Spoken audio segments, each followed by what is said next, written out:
I'm your host, Nisha Danae, aka Miss T, and I'm here to talk to you guys about something that I'm sure a lot of people have a problem with, and I have a problem with it, and it is the fact that I've heard so many people say that they're going on these journeys, these healing journeys, and they have new boundaries, newfound boundaries. Now I'm talking about women on this. A lot of women will come out and say, I have new boundaries, and a man got to do this, and that for him to even get my attention. I get that. I get establishing boundaries because of your hurt, establishing boundaries because of what you've fallen for in the past. But let's be realistic on these boundaries that we are mandating to these people that are trying to come into our lives. Number one, let's be real. I've always been taught from my mother and the woman above her and before her, always have your own. Always have your own, because women get so mad at men when they say, what do you bring to the table? But these are the same women that'll sit down before they even get to the table and tell a man they have to buy their hair, their lashes, their nails, and their feet for them to even be in the presence of this woman. So if a man is asking you, what do you bring to the table? And you're telling him that everything that makes you, he has to pay for, you're literally showing him the point and the proof that you bring not even yourself to the table, because he has to pay for that. He has to sponsor that. So be realistic. Get it together. Be realistic on these expectations. If a man has to pay for your lashes, your hair, your nails, your feet, your way of life, you're not a real human. You are a child and a dependent that should be claimed next tax season. Let's be real. And men, stop going after these women after they done showed you what they are about. If a woman is coming to you out of financial and what they can get as a transactional experience with you, then you need to know better. You know what they coming for. If you got to pay for a bitch teeth, if you got to pay for her hair, if you got to pay for her lashes, if you got to pay for her nails and her feet, everything that makes her makeup or the aesthetic of her being a real woman in this world, or what she decides or depicts that makes her a real woman in this world, then that is not the person for you. If you cannot stand alone, how dare you put the needs and necessities that you should have, or basic instincts that you should have as a basic human being for yourself, onto another person and say that it is his responsibility as a man to make you all of the things that you are as a woman before you can sit down and have a bite to meal or a sip of coffee with him. You're wrong. And people need to start telling y'all that y'all are wrong. I was always taught to have my own. I was always taught to stand by myself before I can stand with someone else, before I can consider myself an adequate partner. Because that's what a relationship is. That's what getting to know someone is to be the extent of becoming their partner. What do you add to someone? Not what can I get from you, because I've been hurt in my past because I didn't establish clear boundaries of what I want, what I needed, and what is really me. So now I'm going to put these false ideologies of what I feel make me a woman onto a man that's wanting to pursue me or wanting to get to know me. Not even pursue me, because y'all kill it at the pursuit when you're demanding these things that should generally be on you to hold up yourself. So I don't understand it. I've never been a woman that said to a man, I've never been a woman that really asked a man for anything.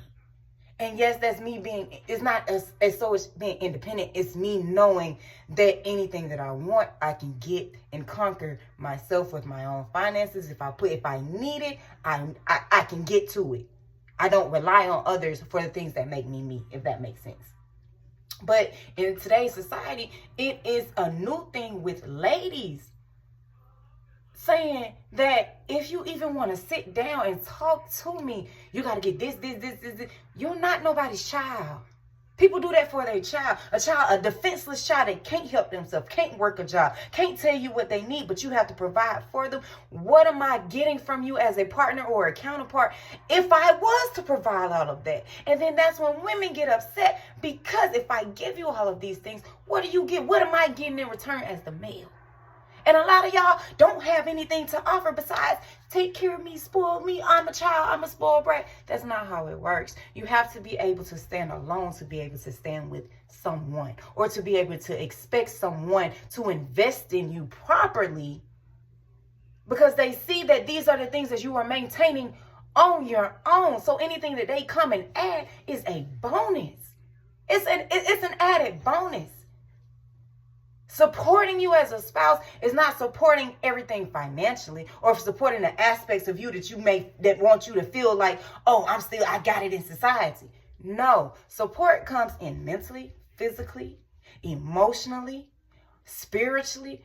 All of those things you have to check off and make sure you're equally yoked with first for you to expect for someone to just spend and drop all this cash on you off the aesthetic of you and the aesthetic of you not even maintaining if you asking another motherfucker to come and purchase everything that is for you to be you. I don't understand that. I have my own house. I have my own car. I take care of my children. I take care of myself, my hair, my lashes, my nails, my feet. All of that I do my own. I ask for, if I'm meeting someone, get to know me, know my core values, know where I stand. And once you get to know me, then pour into me. If you see fit, then pour into me. I never come up say, well, you got to do this, you got to do this, you got to do this. Because at that point, it's materialistic. At that point, women, you should be seen, and what men should see it as, you're materialistic. You're coming to me off the things of what you're supposed to maintain yourself. You need someone else to do and provide for you. But then you get mad when people say, what do you bring to the table? When you've already showed that you're not even eligible to sit at the table with me in the first place because you ain't got your shit together to even come presentable without my funds. So man, if you're dealing with a woman that ain't got her own stuff together, that you gotta pay, you gotta expend to even have a moment of her time, that ain't the one for you. And reevaluate your values, because a lot of men will say that, oh, women gold digging, but the main women that's coming at you for your money and stuff, you happily give to, you happily go ahead and expend, and then you badmouth, knowing that this woman was only at you for a handout. But the main women that come to you and they have their own, is not asking for anything. Those are the women that you overlook. Those are the women that, oh, she got it, she don't need anything, she not asking for nothing. Those are the ones that you need to bless. Those are the ones that you need to say, hey baby, here's lunch for a day. Here, you don't ask me for nothing, but here, let me spend on you, because I know and I see the good intentions that you have for me, and it's not what I can possess for you monetarily. So women, get your shit together. You need to get some more boundaries that establishes actually getting to know a person on your own dime, on your own time, and on your own makeup and own hair and on nails, instead of expecting someone that you don't even know their middle name to come out hundreds and hundreds of dollars to make you prosthetically aesthetic to sit across from me, and I don't even know if I like you yet. The audacity that some women these days have because they're trying to fit in with society. Society says it's better to cry in a Bentley than to cry on a Honda. Baby, it's better not to cry at all. It's better to provide for yourself. It's better to make sure you know who you are when you're stepping out, what you possess when you're stepping out, what you come to the table with when you're stepping out, and who can efficiently match it without it being, you got to give all of this up front. I get it. Women, you're hurt. Men, a lot of men lie. A lot of women lie. A lot of women are manipulators. A lot of men are manipulators. It's a back and forth thing. There's no right. There's no wrong. There is, men and women are, and we in the same boat. There's no more so men are wrong, more so women are wrong. None of that.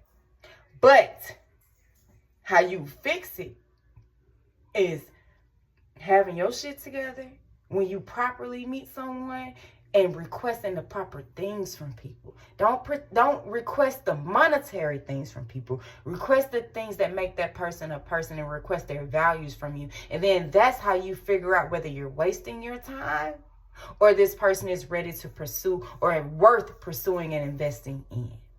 So don't get mad when a female that you think, oh, she ain't, I gotta be up to par on her standards because she requesting this and that. No, baby, she's insecure. No, but anybody that's telling you that you have to already pay for my life, baby, that's a whole liability and a dependent that you can file on your next tax filing season. That is not a wife. That is not a partner. That is not a fucking friend. And if a woman that you meet or a man that you meet can't get it, they shit together and be on their P's and Q's by themselves before they meet you, what makes you think that they can stand with you without you being 85% of the shoulders that all that weight is going to fall on. So think about it, reevaluate yourselves, and y'all have a lovely week. And this is Miss T, Nisha Danae, your host of Daily Dose Podcast. Y'all have a lovely week.